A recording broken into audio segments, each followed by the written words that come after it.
great, and that way I can mark it, get it back to you guys. And then sort of the next thing will be the learning guide, submitting that. So some of you guys are new and some might have forgotten, and some might not have been in math with me. So in the learning guide Dropbox, you're going to just scroll down and there's an add a submission. So you guys are pretty good at that. Nobody submitted it yet because obviously I haven't told you that it's due yet. So add a submission down here at the bottom.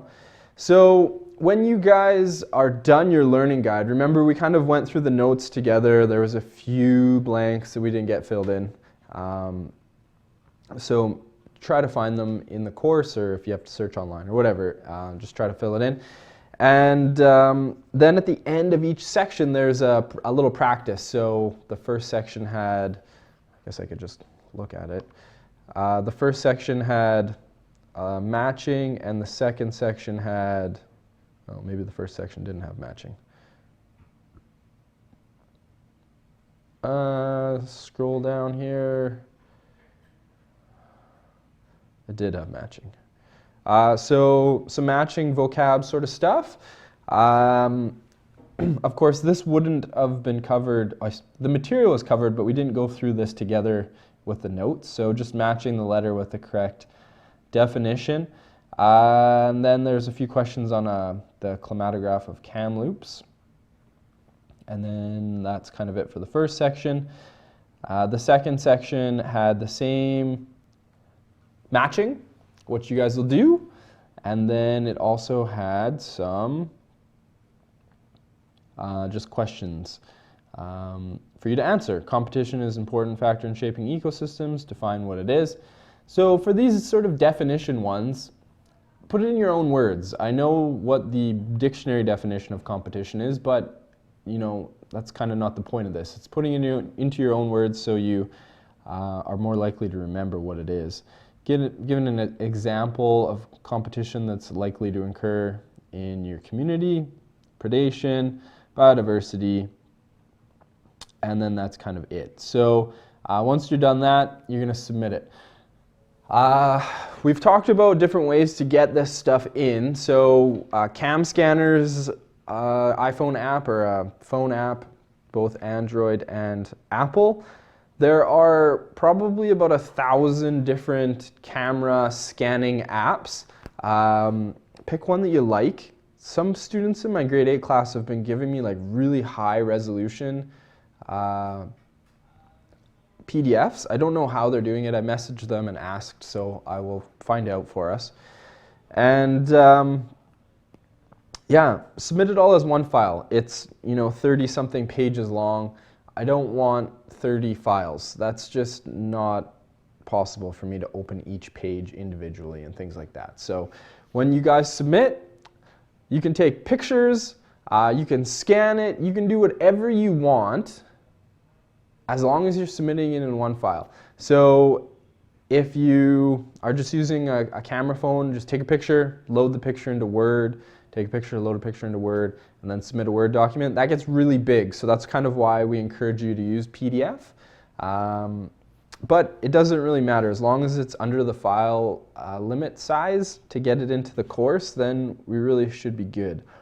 Now, does anyone have any questions in regards to submitting that first learning guide, answering the questions, anything like that? This is our first one of the year. For those of you who are in math, this is kind of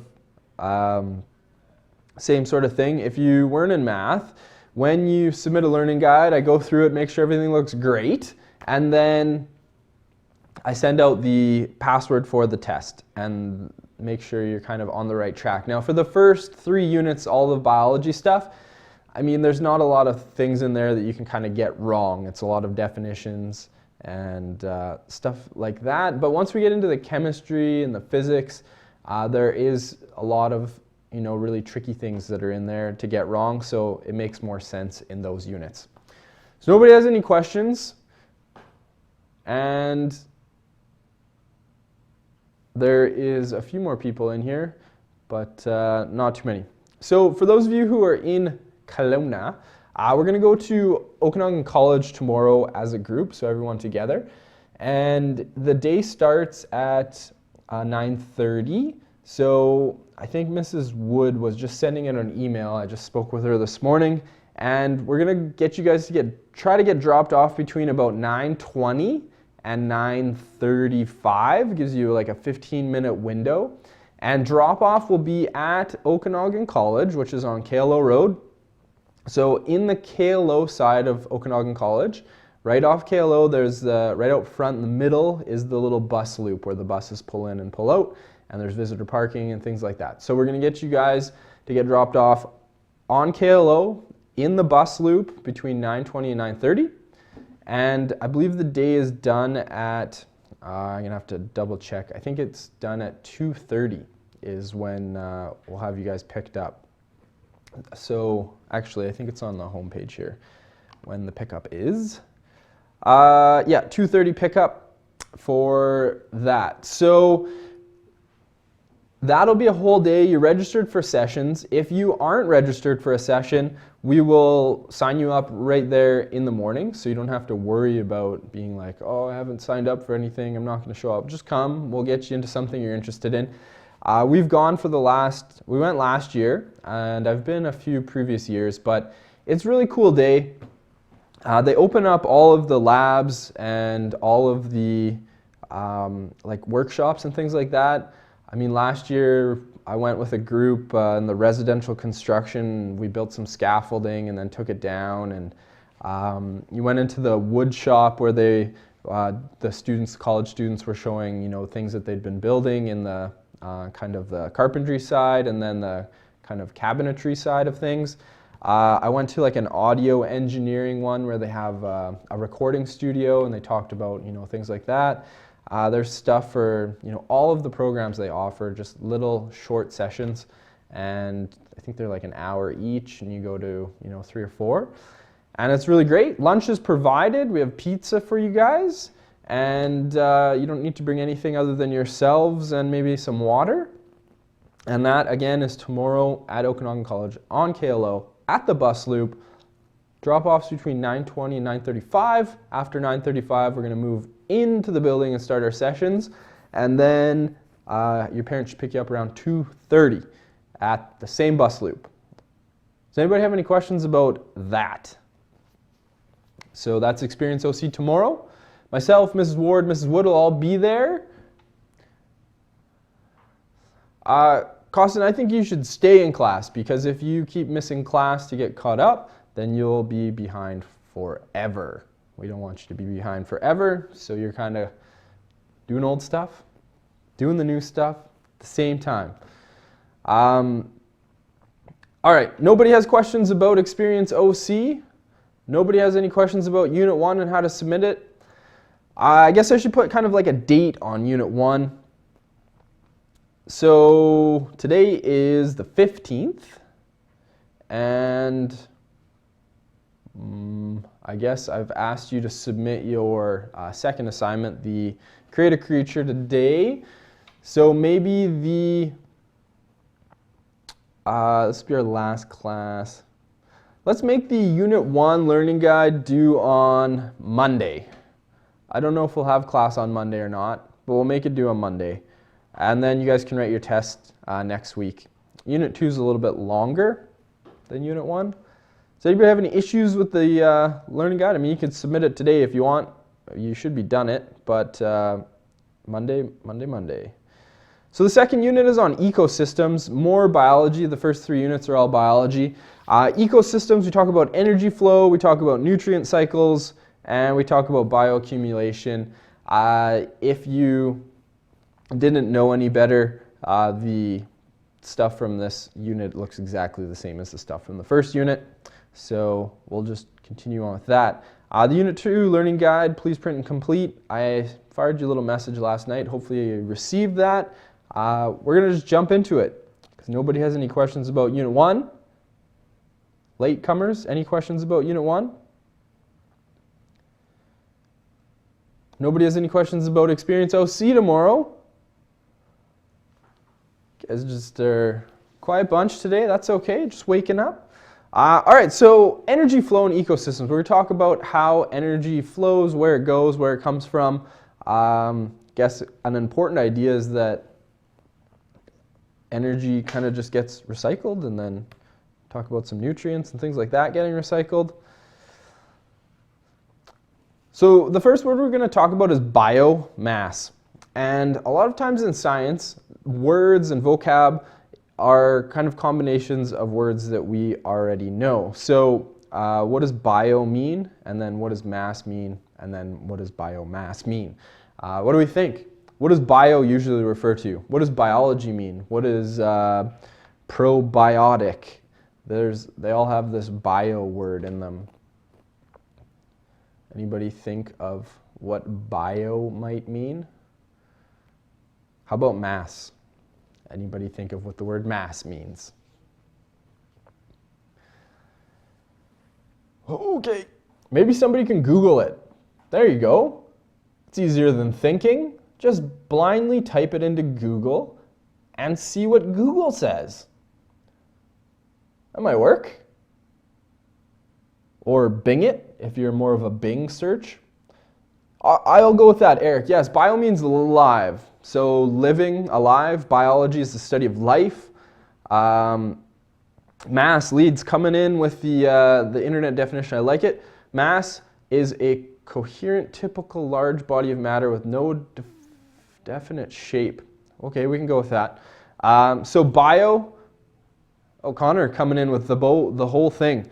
So bio is living things, mass is kind of how much, or weight, or some sort of amount of matter, I guess would be a very simple definition of mass. So biomass is the sort of amount of living stuff somewhere. It's kind of a really simple definition. Connor's definition, I like the derived from living or recently living organisms. So a lot of times biomass, I think of something that's like dead, like, I don't know, maybe you had chicken for dinner last night. Was the chicken living? Not really. You didn't eat a live chicken, you ate a dead chicken. Well, that's kind of gross. Are you eating dead things? Well, was it really dead that long? I mean, it was fresh. It's not like it was just rotting in the forest. So you kind of get into this gray area with living things and stuff like that. All right. So biomass, total mass of all living things in a given area. Sometimes used to measure the mass of organic materials that produce biofuels, such as biogas. And generally speaking, we measured in grams per meter squared or kilograms per meter squared. So if we looked at like a forest, we could look at the forest floor and say, all right, how many grams of living things are in a square meter? And you'd be like, okay, there's 100 grams of living stuff in this small area. So last day we talked a little bit about niche, and that's where an organism kind of fits into its environment, its ecosystem. And an organism fits into its niche, it obtains food from the ecosystem, and it contributes energy to the ecosystem. There are no sort of living things that aren't part of some sort of cycle. So plants are called producers because they produce the carbohydrates from carbon dioxide, water, and the sun's energy in photosynthesis.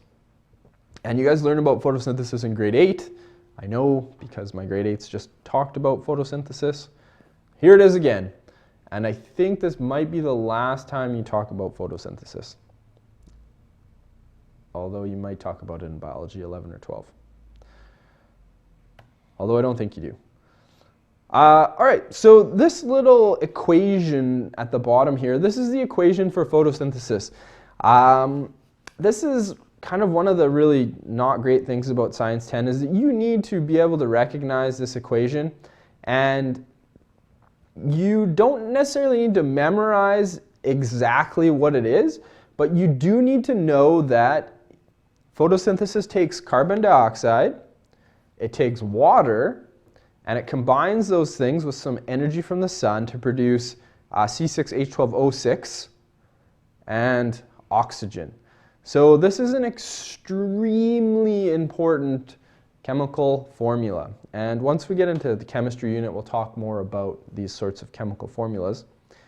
Does anyone know what C6H12O6 is? This compound. 6 carbons, 12 hydrogens, 6 oxygens. Does anyone know what that little fella is, or what it's called in kind of simple language? It's kind of confusing. Cellulose. Josh, you're really close, actually. If we break cellulose down even further, it's just a very simple form of sugar. So there's different types of sugar. C6H12O6 is a very simple form of sugar. So plants take carbon dioxide from the atmosphere. We exhale carbon dioxide. Plants take it in, take some water, take some energy from the sun. They take those 3 things and they rearrange the carbons and oxygens and hydrogens to make sugar. And yeah, glucose. So I don't think C6H12O6 is glucose. I forget which sugar it is. I always get my sugars confused. So you produce sugar and you produce some oxygen. And obviously the oxygen that plants produce is important for humans and other animals because we inhale it. We need it to survive. Photosynthesis, and then the opposite of photosynthesis is cellular respiration. Now this is going to be taking you way back. Does anyone remember where photosynthesis occurs in cells? Does anyone remember where cellular respiration occurs in cells? You talked about the parts of cells in grade 8, the different things. Photosynthesis occurs in the green things called chloroplasts, and cellular respiration occurs in the mitochondria. So these are cell organelles. I bet some of you remembered those. So we as living things, hopefully we're all living things, how do we use what the producers produce? So here's kind of a molecular breakdown of what's going on at a very basic level in photosynthesis. You get carbon dioxide from the atmosphere, which looks like this. Carbon dioxide, the little gray guy here is carbon, 2 red guys, oxygen. And you take some water, which is this hydrogen, oxygen again, and these 2 hydrogens, the little blue guys, and you produce sugar. So C6H12O6 is this big sort of ring sugar molecule, and you get some oxygen, O2, produced as well. So that is photosynthesis. That is what all plants do. They take energy from the sun, carbon dioxide, water, they put it together to make sugar and some oxygen. They release oxygen as a gas back into the environment, and then they take that sugar, and that's what they use to build themselves. Or if you think of like an apple tree, do we eat the bark of the apple tree? No, it doesn't taste very good. The sugar molecules are in longer chains. They don't taste sweet, but the actual fruit that the tree produces, that apple, is very sweet. It is full of this pure sort of sugar, C6H12O6. Now, that is the sugar. Now, we consume the sugar. We eat the apple. Yum, yum. Got an apple in my stomach now. What happens in my stomach? Well, I have some hydrochloric acid. I have some other enzymes. It's breaking down the really long carbohydrate chains in the food I eat, and it breaks it down into smaller sugars.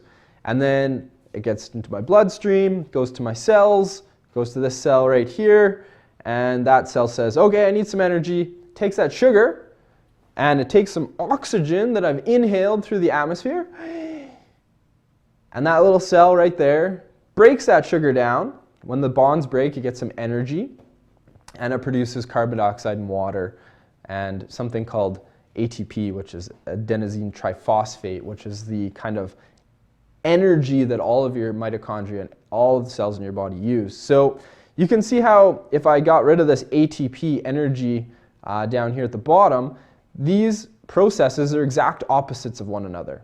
Carbon dioxide, water, sugar, oxygen, and then I take sugar, oxygen, and produce carbon dioxide and water.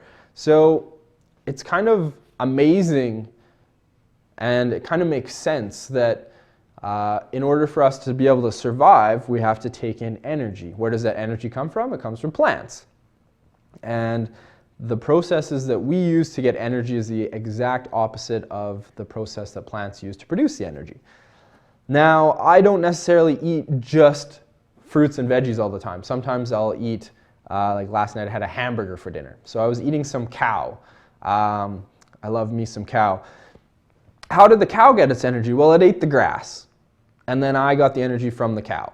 So it's the exact same process, except we're just going kind of higher up the food chain. We'll look at what that looks like here. So all of the energy that we have in our environment comes from, well, two places, but mainly one place, the sun. So all of the food, all of the energy that you have to move your arms and do things, that energy is coming from the sun. So you have the sun, air, water, soil. These are the main abiotic factors, the non-living things. Sun, water, rain, helps the plants grow. What happens to the plants? They get eaten by consumers, and consumers are herbivores. These are animals that eat just plants. And then we go another step up the food chain. We go into like the consumers, which eat the other primary consumers. And then we can get even higher up to the food chain, carnivores. At the very top of the food chain don't eat any plants, they just eat animals. And then everything dies eventually, and we get the detrivores, which are extremely important. The bugs and fungus and beetles and birds and things like that eat all the dead things, and then the cycle begins again. And this is how energy gets cycled through our environment. So decomposers break down the wastes and dead animals, and it's called biodegradation, and it starts the process again. The nutrients from the soil get absorbed by the plants get eaten, the things that plants produce get eaten, the animals that ate the things that the plants produce get eaten, and then they die, and then the cycle continues, and it just keeps going and going and going. So we can use lots of different methods to describe how energy flows through an ecosystem. We can use food chains, food webs, and food pyramids. Those are kind of the big three. The food chain is up at the very top. A food chain is a one-way thing showing you from here to here to here to here where things go. It's a chain, so it's continuous. You have the grasshopper eats the grass, the frog eats the grasshopper, the snake eats the frog, the eagle eats the snake. There is your chain.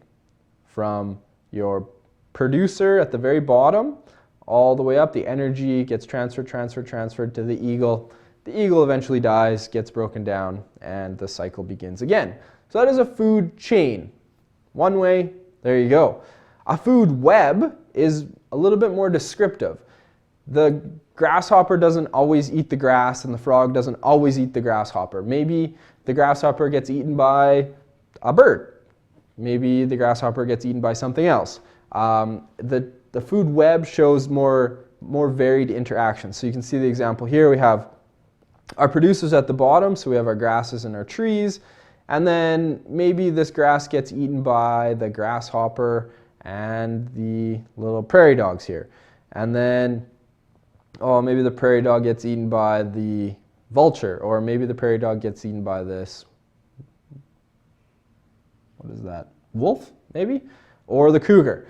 And then, those things die and we get back to the beginning. So the important thing about food webs and food chains is the arrows in these things show the direction that energy is transferred. So the energy gets transferred from the bottom up or from the bottom across. And then we have the food pyramid. And I always find this extremely fascinating. I remember the first time I saw it, I was in first year biology, my fourth year of university. I just had to take first year bio. It was in my fourth year. And my professor was standing up at the front. I still remember the room he was in. And he's like, this is why everyone should be a vegetarian. I'm like, I like meat. I don't want to be a vegetarian. So if you take a million joules of sunlight, so joule is this J, just a measure of energy. If you take a million joules of sunlight and shine it down on Earth, primary producers, so plants, will use 10,000 joules of that million. So it's those those plants will capture 10,000 joules. And then those plants get eaten, and then you go to the next step in the food chain, or pyramid, I suppose. You've now gone from 10,000 joules to 1,000 joules. So that's at your first step, you've lost 90%. You've only continued 10%. And then your secondary consumers, so humans can fit in here, secondary consumers get 100 joules. So you've lost another 90%. You only have 10% left. And then the tertiary consumers, all that's left is 10 joules of energy. So this started at the bottom as 1,000,000 joules. And by the time it makes it to the top of the food chain, there's only 10 joules left. So the idea here is that if everyone on Earth became a vegetarian, just ate plants, we wouldn't have to waste as much energy trying to grow food. Like cows, they are secondary consumers, or chickens or turkeys or whatever. So you're already here, you've already lost 90% twice essentially by the time you make it to the secondary consumer level. So that's a food pyramid. It shows how much energy is lost in each step, and it's always 90% for each step up the food pyramid.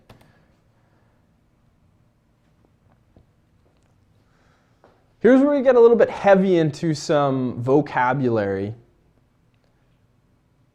I don't love it, but that's kind of biology. You get hammered with vocab. So you have a food chain. We have different ways of representing the things on a food chain. We call them different things. So at the very bottom of your food chain, you have your primary producers. These guys are the ones that produce the energy from the sun. As you move up, the next step in your food chain is your primary consumers. These are the things that are eating your primary producers. So there's two different food chains going on. We have an aquatic one and a terrestrial one. You go to the next step, we have our secondary consumers. So we're talking things that are eating animals, carnivores. And then we go up again, we have our tertiary consumers, which is kind of the fourth step, which is confusing because we started with primary producers. And then we have the quaternary consumers, which are the apex predators, absolute top of the food chain. Things like eagles, hawks, some coyotes, or not coyotes, wolves, sort of your top level carnivores. So these are the levels of the food chain. Producers, at the bottom, primary producers. Then you have your primary consumers, secondary consumers, tertiary consumers. Not all food chains will go up to the quaternary consumers, but they can. So as if this isn't confusing enough, I guess it's not necessarily confusing, but then we come up with another way of talking about it, and we call them trophic levels. So at the very bottom, your first trophic level is your primary producers. Your second trophic level is your primary consumers, and then you keep going. Third trophic level, fourth trophic level, fifth trophic level. And not often do food chains go beyond 5 levels. So we have trophic levels, we have producers, we have sort of vocabulary that means the same thing. If I say the first trophic level of the ecosystem, that's the same thing as the producers. That's food chain. Food web. Oh. Not food web. Types of consumers. Every stage of the food chain gets broken down by detrivores. So something dies, detrivores recycle the nutrients back into the beginning of the system again. So detrivores are things like small insects, worms, bacteria, fungi. Detrivores feed at every level, and basically detrivores have their own food chains. They're kind of doing their own thing. And there are many, many different types of detrivores. A lot of things are broken down by like bacteria and fungi. There are some small sort of worms and things like that that break down dead or decaying matter. So detrivores feed at every level. Doesn't matter where you are in the food chain, you die, you're going to get eaten by a detrivore. Herbivores. You've likely heard the term herbivore before. Herbivores eat only plants. They eat only primary producers. Here are some examples of herbivores. Rabbits, caterpillars, goats, elephants, zebras, grasshoppers, cows. So those are herbivores. And then you have some carnivores. We kind of skipped omnivores, but we'll go back to them. Carnivores eat only meat. These are your secondary consumers and up. Things like wolves, lions, sharks. Some frogs are carnivorous. A lot of birds are carnivorous. Snakes, tigers, crocodiles. They eat only animals.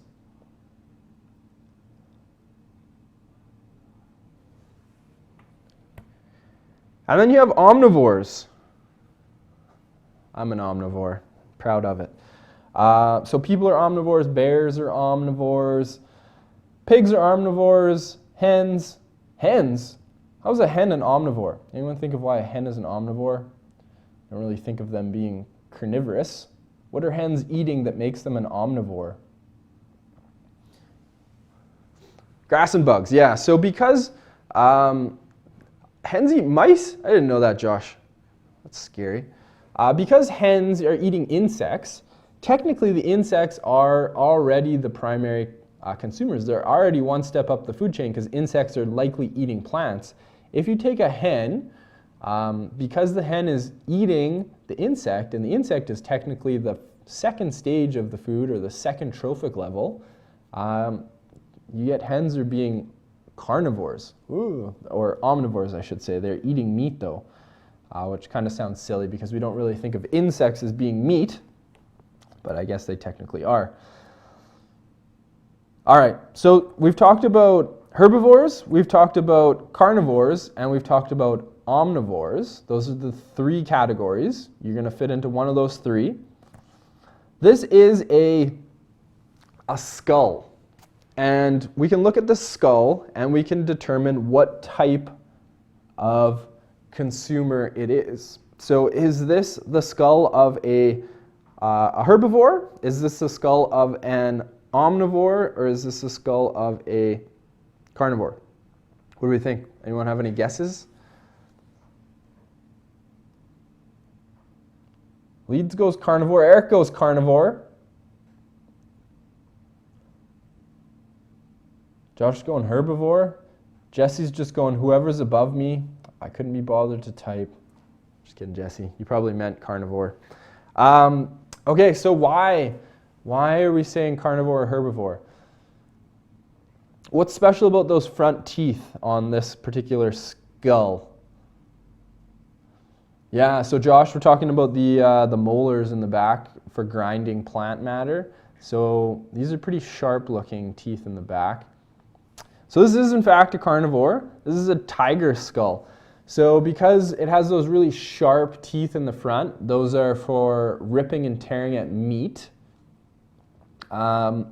This fella is 100% carnivore. All right, so that's a tiger. How about this guy? What type of consumer is this going to be? And if you're feeling lucky, what type of animal is it? Is this going to be a carnivore, a herbivore, an omnivore, based on those teeth? And then maybe name the animal if you're up for it. Take a guess at the animal at the very least. We're going to go with ox or cow of some sort, Kaylin. Okay. Cow, Jesse says.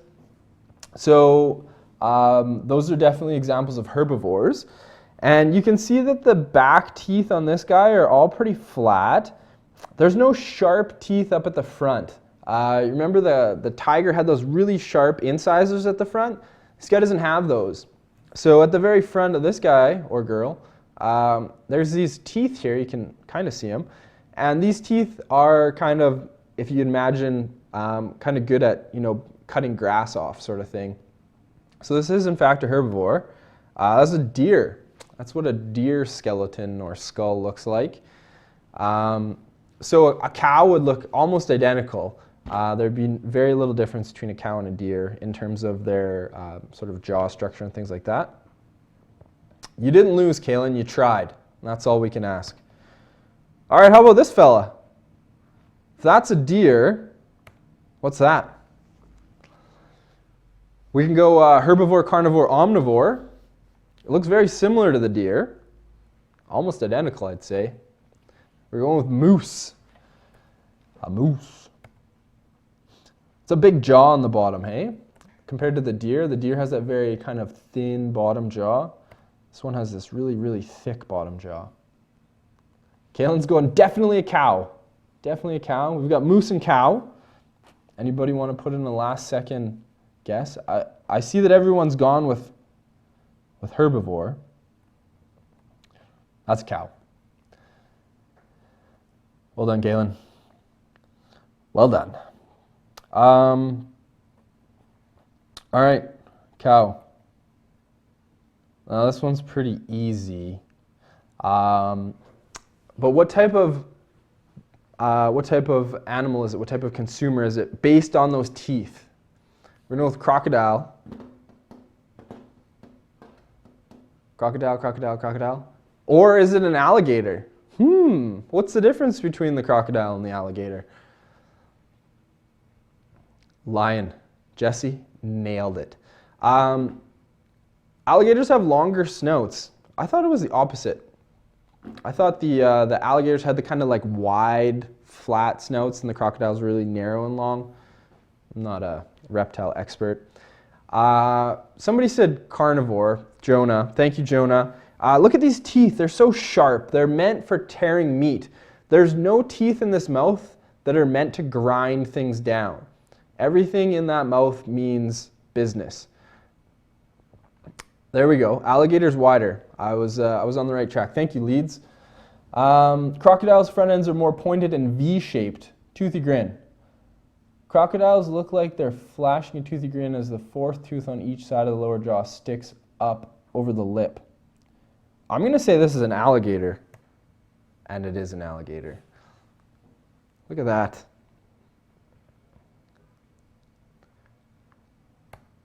All right, this fella. I like this one. Okay, omnivore, carnivore, or herbivore, and name that animal. Jonah, giraffe. What makes you think it's a giraffe, Jonah?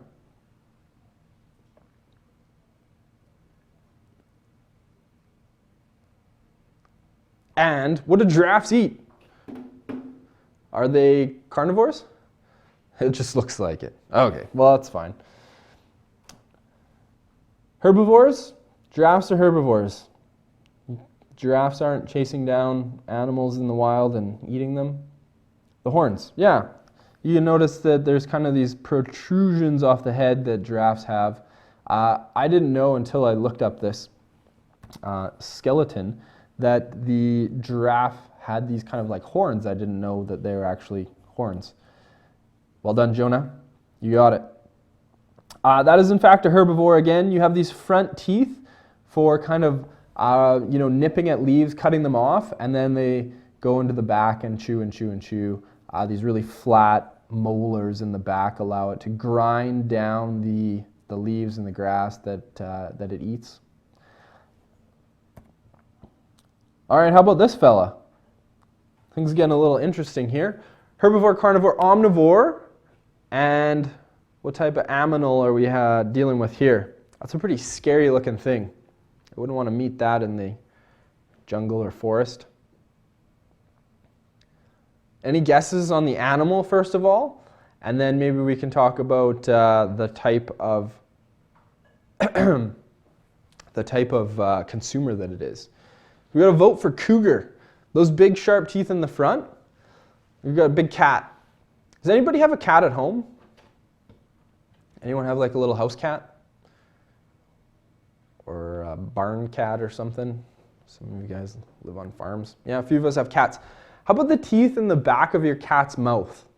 Are they flat or are they kind of pointy and sharp? And then compare them to what's going on with these teeth here. These teeth are flat in the back And then we have these very, very sharp teeth in the front. So does your house cat at home have flat teeth in the back? Cats are carnivores. Some kind of monkey. So yeah, we need to recognize that the teeth in the back kind of look like our teeth. You know how we have like sharp incisors at the front, although they're not quite as long as this particular example.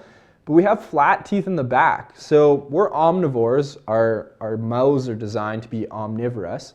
We have sharp teeth in the front for tearing and ripping meat. And then we have flat teeth, our molars in the back, for grinding down plant matter. So we can do both. This guy can do both. What is this guy? It's not a cat, although it looks like a cat, or a feline. It's an omnivore for sure. Sharp teeth in the front for meat, flat teeth in the back. So what is a scary looking omnivore that we can think of that might have a skeleton or a skull a bit like this? It's leads. Oh no, leads. A gorilla. So we're getting into omnivores. We have sort of monkeys, gorillas. Those are definitely omnivores. Think something a little bit closer to Kelowna. You could have one of these in your backyard, possibly. What's a local omnivore that lives in the forest? Rats. I guess if it was a very big or a very small rat. Jason's going to go with bear, and it is in fact a bear. This is what a bear looks like. This is why you don't want to run into a bear in the forest and scare it. Those are really big teeth in the front, and bears are omnivorous, so they'll hunt animals if they can catch them. They eat plants. They're browsers. Plants and berries, get those long teeth in the back. How about that fella there? Again, we have kind of these canine teeth in the front, and then we have these flat molars in the back. Kaylin's going ape. Kind of looks like me. See? A little bit. Pretty similar. Definitely an omnivore. And this is a chimpanzee, closely related to humans. This is a tricky one. If anyone gets this, I'll give you 22 imaginary bonus points. What do we think that is? We got both types of teeth. We have big, sharp, scary teeth in the front. We got flat teeth in the back. How did you guys go with hippo right away? How did you know that? Last year they didn't get it at all. Those things from Ice Age, it kind of does look like a saber-toothed tiger sort of thing. It just looks like a hippo, Mr. Borden. Yeah, that's a hippo. You know, hippos are like the deadliest animals in Africa. Deadlier than lions and cheetahs and things like that. Hippos kill more people in Africa than other animals. They're very good swimmers, and they're very fast, and they're very big. And look at those teeth. Those things are huge, and hippos are big. That's scary. Very scary. All right, there you go. So, idea, carnivores, sharp teeth. They have sharp teeth all the way from the back, all the way to the front. Think of like alligator ripping meat. You get into the omnivore, you got some sharp teeth in the front, flat in the back. And then if we kind of go back to the cow, even the deer, but cows have, I forget how many stomachs. I think they have 4 stomachs, 4 chambered stomachs. So cows will eat food, and then when they're bored later, they'll regurgitate their food and just chew it down. So because that grass has very little nutritional value, and they just grind it down, and it's called cud, yeah.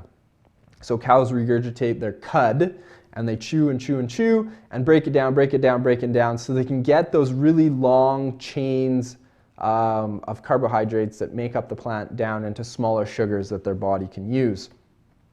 Whereas something like an alligator doesn't need to grind anything down. It bites, it shakes its head, and those sharp teeth rip, and then it eats the meat and digests it. And then our friend giraffe, bear, chimpanzee, hippo.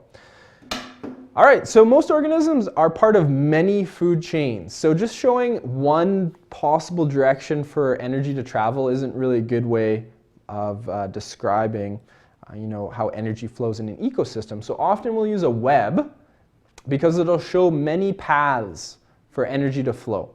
If you are some grass, you're getting eaten by things like butterflies and marmots and all sorts of other stuff is eating you. And then once you're in a marmot, maybe the bear eats the marmot or the red-tailed hawk eats the marmot. So there's multiple paths. What's important in this diagram is that all of the arrows eventually come back down to the decomposers and detrivores. So decomposers and detrivores feed at every level in a food chain and a food web. All the energy gets recycled by them. They're arguably the most important parts of the food chain. So the arrows show the direction of energy transfer from the bottom up. Don't draw your arrows the other way. That means that the grass is eating the grouse, which would be a scary, scary world. Now, I'm not sure why this vocab term comes up so much, but it is important. A keystone species is one that has a greater impact on the community than any other animal. So the population affects other populations to a greater degree. Top predators like wolves and sharks can be keystone species, as well as things like phytoplankton. It doesn't necessarily, the higher you are in the food chain doesn't mean you're necessarily more important. So we live in our ecosystem in Kelowna. Can anyone think of a keystone species that's representative of British Columbia? Something that is just maybe a little bit more important than everything else. Just take a guess at an animal or plant in the province of British Columbia that is an important part of almost all ecosystems. Anyone have a guess? Guesses. Trees. Okay, so trees are important, but we're going to go with one species. Well, I guess I shouldn't say one species. So trees are important, yes. Bees, leads, I like bees. I like that. Bees are extremely important. They're pollinators, right? So we have kind of a bit of a bee problem right now in the world. So yeah, I like that. That's a great guess. Not the one I was thinking of, but very important because other insects will also pollinate plants, like things like butterflies and little beetles and things like that. So this is maybe not one that you will think of. I don't know. It's not bears, but salmon. Salmon is a keystone species in British Columbia. Even in Kelowna, we have our kokanee salmon that are kind of a landlocked salmon. But if you go a little outside of Kelowna, you can go up to like Vernon, Maple Lake, the Shuswap River, Shuswaps. It's one of the longest salmon runs in the entire world. The salmon swim from literally the ocean all the way to like Enderby up into Maple Lake and then into Sugar Lake. And salmon are so important to our ecosystems because when they spawn, they die. And when they die, they provide all sorts of nutrients for many, many ecosystems. Like everywhere in BC, you have, well, not everywhere, but almost everywhere in BC, salmon spawn and then they die. And all that nutrients, all those vitamins, minerals, and energy gets deposited, all the energy transferred from the ocean, brought inland by these salmon. So salmon is a very important species in BC. They feed almost all ecosystems. I don't know why I put a picture of a beaver in there. Beavers are often important, but not as important as the salmon. All right, we're gonna finish off here at energy flow. I think, yes. We'll talk about this and then we'll call her a day. So we talked a little bit about how energy gets lost from level to level to level to level as we go up the food chain. So 90% of the energy gets lost. Only 10% gets transferred from the bottom, your producers, to your primary consumers, to your secondary consumers. Where does the energy go? What is the mouse doing that the grasshopper isn't? Why is it when the mouse eats the grasshopper, there's only 10% of the energy gets transferred? And why when the snake at the very top, why is he only left with 10 joules of energy? What does something like a snake have to do that a flower doesn't have to do? Where is the energy going along the way? Let's maybe take a step back. What is a flower? I don't know what type of flower that is. A daisy, perhaps. What does a flower have to do to obtain energy? I'm a flower growing in a field. What do I do to obtain energy? I just sit there. I don't have to do anything. I'm green. I have chloroplasts. I take energy from the sun. Awesome. Just spread out my leaves, absorb energy from the sun. Cool. That was awesome. There's my energy. I didn't have to do anything. What does a grasshopper have to do to get energy? I'm a grasshopper now. So I know what a grasshopper looks like. Long, springy legs. What does a grasshopper have to do to get food, to get energy? We'll equate the word food and energy because they're kind of very closely related. I'm a grasshopper. What do I have to do? What if I were a grasshopper and I just sat there? What would happen to me? I have to go to the flower. Does that require energy to move? Yeah, it sure does. Okay, now I'm the mouse. What does a mouse have to do? Maybe what does a mouse do that a grasshopper doesn't? This might be digging real deep. I have to catch the grasshopper for sure. If I'm a grasshopper, I am eating plants. We just said that the plants aren't moving. That flower is just sitting there. So what do I have to do? I just have to move to the plant and then eat it. But if I'm a mouse, I now have to not only move to my food, but my food can now move. So I have to possibly chase it. What does a mouse do that a grasshopper doesn't in terms of the things that are important for survival? We talked about them last day. We said all organisms need food, shelter, habitat. What does a mouse do that a grasshopper doesn't? Well, mice, they build houses and things like that. And the grasshopper just exists. It doesn't have to go anywhere. And in terms of reproduction, something like a grasshopper just has to find another grasshopper, they reproduce. Where you're a mouse, maybe you have to search a little bit more for your mate, or like a snake. Now you have to, reproduce, and that requires energy. So where does the energy go? Why do we lose 10% each time we go up another level in our food pyramid? Well, each level, you get higher up the level. As you get higher, the animals higher in the food chain require more energy to survive. So if I'm a bird, I have to hunt my food. Apex predator, I have to find, fly around, I have to find my food, I'm building a nest, that takes energy. The energy is all lost. It goes into just cellular respiration and heat. So if I'm a grasshopper, my food is there. I just go to the grass, I eat it, done. I didn't have to hunt, I didn't have to search, it was just there. If I'm a mouse, now I gotta kind of try to find the grasshopper or some other bug, and I gotta chase it. That takes energy. Then I'm gonna go build a nest and bring stuff into my nest, things like that. So basically, as you get up the food pyramid, the energy is lost because of just, it's called metabolic rent, but essentially it just takes energy to survive. Grasshoppers don't have to worry about maintaining a constant body temperature like a mammal, like a rodent does. So there's things like that. So we're gonna leave it there for today. You guys can stay in Zoom. So we don't have to log out of Zoom. We're gonna just switch, me and Mrs. Ward are gonna do this, the old switcheroo. So don't log out of Zoom. Mrs. Ward will log into her own Blackboard though. So you'll have to log out of Blackboard and into Mrs. Ward's Blackboard. So stay in Zoom. Tomorrow, 9:20 to 9:35 at the bus loop in front of KLO, or in front of Okanagan College on KLO. We'll see you guys there. We'll get you in your sessions. And your Creative Creatures due today. Your learning guide will be due on Monday.